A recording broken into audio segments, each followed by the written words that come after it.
देख लेते हैं कि निफ्टी मंडे के दिन क्या करेगी। तो डे के चार्ट पे देखते हैं तो मार्केट नेगेटिव दिख रही है यहाँ से। कल भी मतलब फ्राइडे के दिन भी गैप डाउन खुल के और नीचे की साइड ही क्लोजिंग दिया मार्केट ने, कोई रिकवर नहीं किया।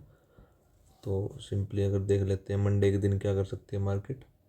तो अगर हम देखते हैं कि चार्ट क्या कह रहा है उसके हिसाब से तो मार्केट अभी नेगेटिव शो हो रही है। और जो दिख रहा है कि मार्केट में अगर पॉजिटिव होना है तो फिर ये वाला जो लेवल है इसको वापस ब्रेक करना पड़ेगा ऊपर की साइड। उसके लिए मार्केट को या तो गैप खोल के इसको ब्रेक करना पड़ेगा या फिर यहाँ से एक रिकवर होना चाहिए। अच्छा, मार्केट अगर नेगेटिव है और जैसे शो हो रहा है तो उस हिसाब से मार्केट को नीचे की जो लेवल है वो काफ़ी नीचे यहाँ तक के लिए भी आ सकते हैं मार्केट अभी कुछ दिनों में। ग्लोबल सिनेरियो भी कुछ दिख रहा है कि मार्केट सभी नेगेटिव है तो उसके हिसाब से कुछ ना कुछ इम्पैक्ट होगा इंडियन मार्केट पे भी।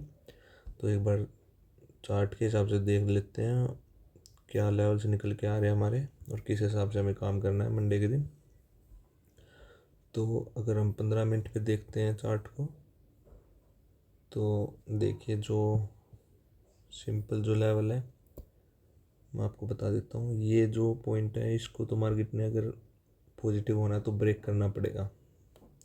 फ्राइडे का जो हाई है उसको ब्रेक करना पड़ेगा ऊपर की साइड, तो ही हम देख सकते हैं कि मार्केट ऊपर जा सकती है।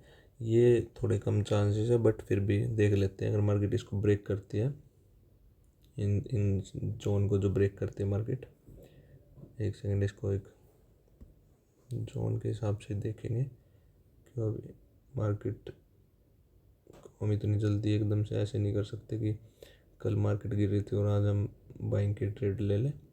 तो इसके हिसाब से मार्केट अगर इसको ऊपर की साइड ब्रेक कर रही है तो हम फिर यहाँ तक के लिए देखेंगे जो हमारे पहले टारगेट होंगे यहाँ तक के लिए।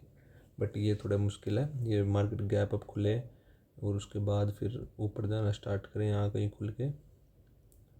खुल के इसको ब्रेक करें तो ही हम ले सकते हैं ये सिनेरियो। या फिर मार्केट अगर गैप अप ही खुलती है यहाँ से, यहाँ कहीं खुलती है, इतना खुलेगी तो नहीं, ज़्यादा चांसेस है बट बाई चांस खुलती है और इसको नीचे की साइड ब्रेक करती है तो सेम हमारे यहाँ तक के टारगेट हो जाएंगे।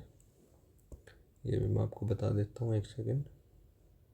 ये जो लेवल अगर इसको ब्रेक करती है तो फिर थोड़े नीचे की साइड यहाँ तक के लिए हम देखेंगे ट्रेड।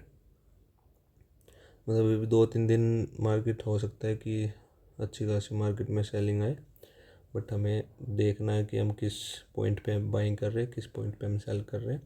तो इसके हिसाब से हमें ट्रेड लेनी है। मार्केट अगर यहाँ कहीं गैप अप खुलती है तो भी मैं पुट के लिए देखूँगा, यहाँ तक के लिए मेरे पहले टारगेट हो जाएंगे।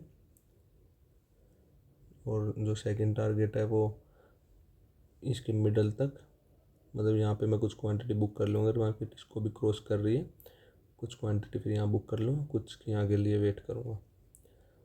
और अगर मार्केट गैप डाउन ही खुलती है, कहीं गैप डाउन खुल के फिर नीचे आती है, यहाँ वेट करती है और इसको मतलब लग रहा है कि रिस्पेक्ट कर रही है जोन को, और फिर यहाँ से बाइंग के लिए मैं नहीं देख रहा अभी फ़िलहाल। मार्केट यहाँ से अप आए कहीं किसी पॉइंट से वापस रिजेक्शन ले तो मैं ये पुट के लिए देखूँगा। बाइंग की मैं ज़्यादा देखूँगा अभी तो बाइंग के लिए सिर्फ कुछ थोड़ी सी क्वांटिटी के साथ, ज़्यादा मैं कोई उसमें पैसा नहीं लगाऊंगा अभी फ़िलहाल। सभी जो सिनेरियो वो नेगेटिव ही है तो उसके हिसाब से हमें जो बाइंग है उसमें हमें कम ही पैसा डालना चाहिए। पुट में हम थोड़ा एग्रेसिव जा सकते हैं बट ये भी नहीं है क्योंकि मार्केट क्या करती है कि जैसा हम सोचते हैं वैसा नहीं करती। तो वो हमें देखना है कि मार्केट हमें क्या दिखा रही है, इसमें चार्ट में हमें क्या शो हो रहा है, उसके हिसाब से हमें सेटअप पे ट्रेड लेनी चाहिए। क्वांटिटी हम थोड़ी कम रख सकते हैं बाइंग में भी और सेलिंग में भी, क्योंकि उसके हिसाब से हमें क्या हुआ प्रॉफिट हो सकता है थोड़ा कम हो लेकिन क्या जो लॉस होने के चांसेस है वो भी हमें कम हो जाते हैं। तो हमें अपने हिसाब से ही ट्रेड लेनी चाहिए। तो मैं आपको लेवल बता देता हूँ। मार्केट अगर गैप अप खुलती है यहाँ कहीं तो मैं पुट के लिए देखूँगा, यहाँ तक के लिए पहले टारगेट, सेकंड इसके मिडल तक और थर्ड ये, मतलब ये जोन के लिए मैं वेट कर सकता हूँ सेलिंग में।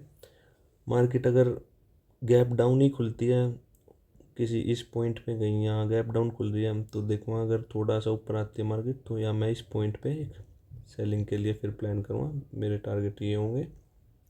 और इसको भी ऊपर की साइड ब्रेक करती है तो फिर थोड़ा सा वेट करना होगा क्योंकि मार्केट हो सकता है यहाँ से कहीं से रिजेक्शन ले जाए। इस पॉइंट को भी अगर ब्रेक करे तो फिर मैं छोड़ दूँगा मार्केट को, फिर मैं कोई ट्रेड नहीं लूँगा बाइंग के लिए। फिर मैं अगले दिन देखूँ अगर मार्केट क्या या ऊपर ही क्लोजिंग दे रही है या फिर वापस नीचे आ रही है, कहाँ क्या चार्ट पैटर्न क्या बन रहा है, उसके हिसाब से ट्रेड लूँगा।